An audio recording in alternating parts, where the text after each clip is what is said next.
कथित पत्रकार राजदीप सरदेसाई और हमारे कथित पहलवानों के बीच कुछ खास अंतर नहीं रह गया। राजदीप दलाल है। सरदेसाई जी भी प्रोपेगेंडा और कंट्रोवर्सी के लिए काम करते हैं, वैसे ही हमारे पार्ट टाइम पहलवान भी हैं। पिछले साल इन कथित पहलवानों ने पूरा माहौल बनाया था, सड़कों पर उतर आए थे ताकि मोदी सरकार को घेरा जा सके, और इसमें इनको सहयोग कुछ राजनीतिक दलों के साथ कथित पत्रकारों ने दिया था।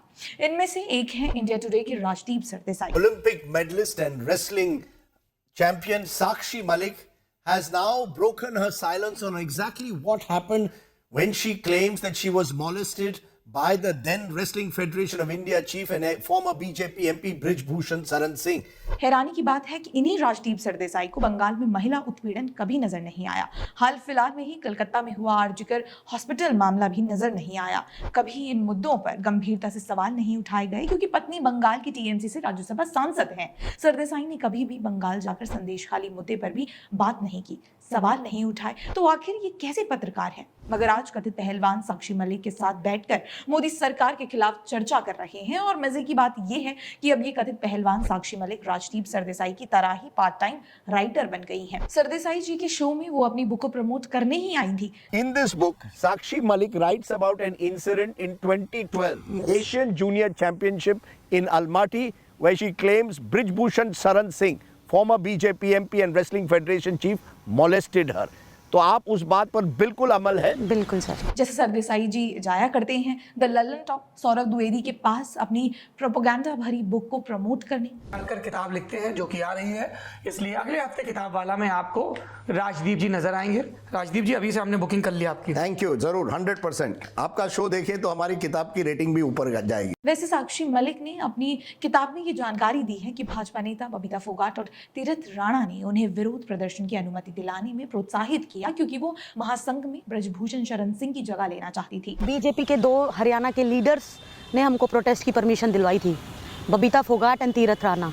मेरा सवाल है राजदीप सरदेसाई जी से कि क्या उन्हें इस पर पलटकर सवाल नहीं करना चाहिए था कि अगर बबीता फोगाट ने पहलवानों को विरोध प्रदर्शन की अनुमति दी थी तो साक्षी मलिक ने आज तक ये बात क्यों छुपाई रखी? क्या उन्होंने अपनी किताब की मार्केटिंग के लिए ये हथकंडा अपनाया है? नहीं, ये सवाल सरदेसाई जी कभी नहीं करेंगे, क्योंकि जिस तरह राजदीप सरदेसाई को हरियाणा में भाजपा की जीत से सदमा लगा है, ठीक वैसे ही साक्षी मलिक को भी फील हो रहा है। यानी अब दोनों के गम एक ही हैं। इन्हीं सबका गुस्सा है कि भाजपा सरकार पर बार बार हमले किए जा रहे हैं और राजदीप सरदेसाई जैसे पत्रकार अपने प्रोपेगेंडा शो में प्रोपेगेंडा मचाने के लिए इन्हें बुलाते हैं। इससे एक बात है जो जरूर कही जा सकती है कि विनेश फोगाट का उद्देश्य सड़कों पर उतरने के पीछे कांग्रेस का टिकट पाना था, साक्षी मलिक का बार बार प्रलाप राइटर बनना था। तो फिर सवाल है कि राजदीप सरदेसाई का बार बार मोदी सरकार को गरियाना और मोदी सरकार के खिलाफ खड़े लोगों को अपने प्रोपेगेंडा टाइम शो में लाने का असली मकसद क्या है? क्या उन्हें भी कोई टिकट मिल रहा है अपनी टीएमसी राज्यसभा सांसद वाली पत्नी सागरिका घोष की तरह?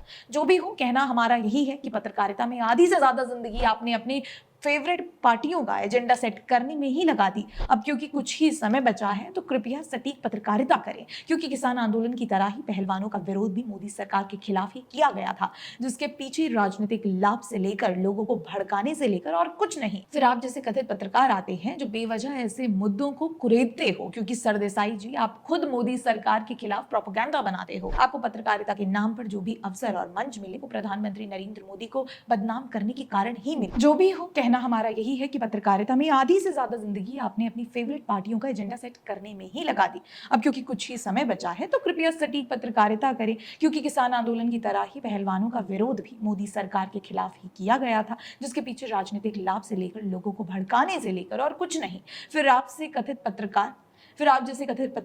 जैसे कथित पत्रकार आते हैं जो बेवजह ऐसे मुद्दों को कुरेदते हो, क्योंकि सरदेसाई जी आप खुद मोदी सरकार के खिलाफ प्रोपेगेंडा बनाते हो। आपको पत्रकारिता के नाम पर जो भी अवसर और मंच मिले वो प्रधानमंत्री नरेंद्र मोदी को बदनाम करने के कारण ही मिले, और अब रिटायरमेंट की एज में आप ऐसे ही लोगों को चुनकर उनके मार्गदर्शक बनने का ही काम कर रहे होंगे। लेकिन इन सभी प्रोपेगेंडा का हमेशा ही होगा पर्दाफाश। तब तक के लिए बने रहें द पैम्फलेट के साथ। धन्यवाद।